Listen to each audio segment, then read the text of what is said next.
বন্ধুরা, এটা কোনো ফানি ভিডিও মনে করে স্কিপ করে যেও না। আজকে একটা প্রবলেম নিয়ে তোমাদের সাথে আলোচনা করব। আশা করছি মোটামুটি সবাই এই প্রবলেমটা ফেস করেছো, কখনো ফেসবুকে, কখনো বা রিয়েল লাইফে। এমন অনেকের সাথে হয়েছে যে তোমরা স্টেশনে দাঁড়িয়ে আছো একা, আর অচেনা কেউ এসে তোমার নাম্বারটা নিয়ে চলে গেছে। এখন প্রবলেম হলো যে অনেকে জানো যে ওরা নাম্বার নিয়ে কি করে, আবার অনেকে জানো না এক্স্যাক্টলি ওরা নাম্বারটা নিয়ে কি করে। অনেকের মনে ভুল ধারণা আছে যে হয়তো নাম্বারটা নিয়ে আমাকে ফোন করবে বা ওই নাম্বার নিয়ে আমার ডিটেলস সব বার করে ব্যাংক ব্যালেন্স সব আউট করে দেবে। তো এই সব কিছু আজকে ক্লিয়ার করে দেবো। আর এইরকম ভিডিও আরও দেখেছো, বাট কেউ ক্লিয়ার করে কিছু বলতে পারেনি, কিন্তু আজকের ভিডিওটা যদি দেখো তাহলে সম্পূর্ণ ক্লিয়ার বুঝতে পারবে।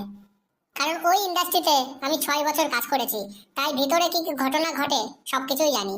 আর এমন খবর জানতে আর উদাসীন মনের বিষণ্ণতা দূর করতে আমাদের চ্যানেলটি ফলো করে দাও এবং সাবস্ক্রাইব করে রাখো। তো চলো মেন ব্যাপারটাতে আসি। যেহেতু সবাই স্টেশনের ব্যাপারটাই জানো, তাই স্টেশন থেকেই শুরু করছি। তো ওরা স্টেশনে গিয়ে যে অচেনা ব্যক্তিদের সাথে কথা বলে নাম্বার কালেক্ট করে, এটাকে বলা হয় স্ট্রেঞ্জার করা। দেখো, ওদের স্কিল অনুযায়ী ওদের টার্গেট সেট করে দেয় ওদের সিনিয়ররা। কাউকে 5টা, কাউকে 10টা, কাউকে 15, 20, এইভাবে যার যার ক্যাপাসিটি তেমন নাম্বার জোগাড় করবে। তাই কেউ সকাল 8টা বা 10টা থেকে শুরু করে দেয় স্টেশনে গিয়ে নাম্বার কালেক্ট করা।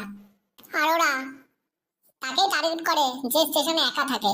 যদি তোমার সাথে কোনো বন্ধু বান্ধবী থাকে তাহলে কিন্তু তোমার সাথে কথা বলবে না। আগে দেখে নেবে কে কে একা আছে, এক এক করে তাদের টার্গেট করে করে তাদের সাথে কথা বলতে যাবে।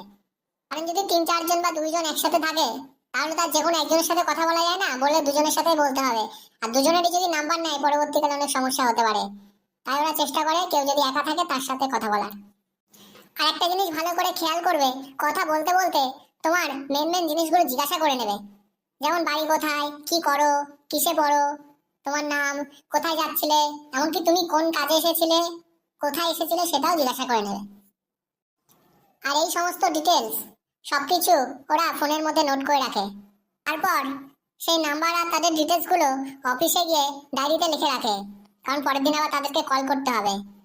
আর দেখো, শুধু যে একজনের নাম্বার নিয়েছে তা তো না, অনেকের নাম্বার নিয়েছে, 15 থেকে 20 জনের নাম্বার নেয়।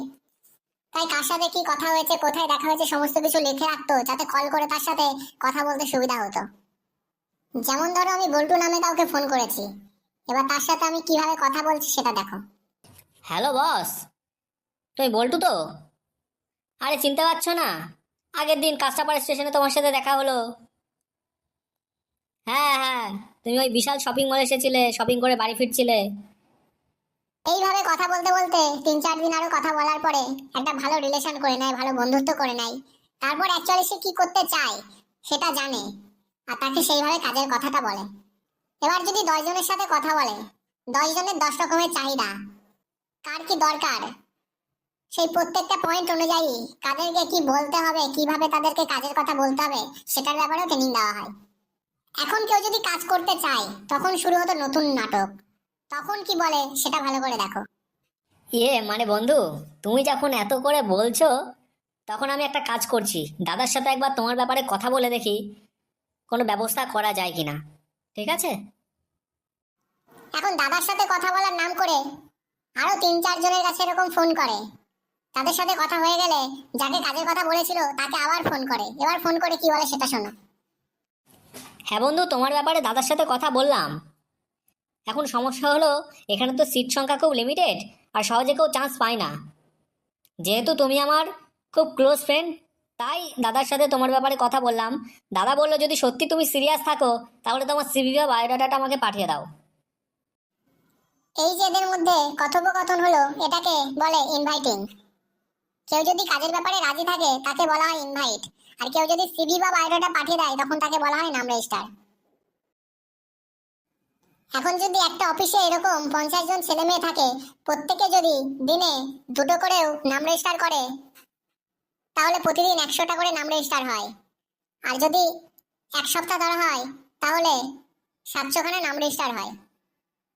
এবার সপ্তাহে একটা দিন সিলেক্ট করা হয়, যেদিন ওই যে যারা নাম রেজিস্টার করেছিল 700 জন, তাদেরকে ডাকা হয়। আর সেদিন একটা সেমিনার হয়, যেটাকে আমরা সাধারণত ইন্টারভিউ বলে জানি। তো এখন যারা যারা অফিসে আসলো সেমিনার অ্যাটেন্ড করার জন্য, তাদের সাথে কি কি ঘটনা হয়, তাদেরকে কি কি বলা হয়, এই সমস্ত কিছু জানার জন্য আমাদের সাথে থাকো, পরবর্তী ভিডিওতে সমস্ত ডিটেলস দেওয়া হবে। আর এই সমস্ত ভিডিওগুলো যত পারবে তত বেশি শেয়ার করবে, যাতে পরবর্তীকালে এই ফাঁদে কেউ ফেঁসে না যায়।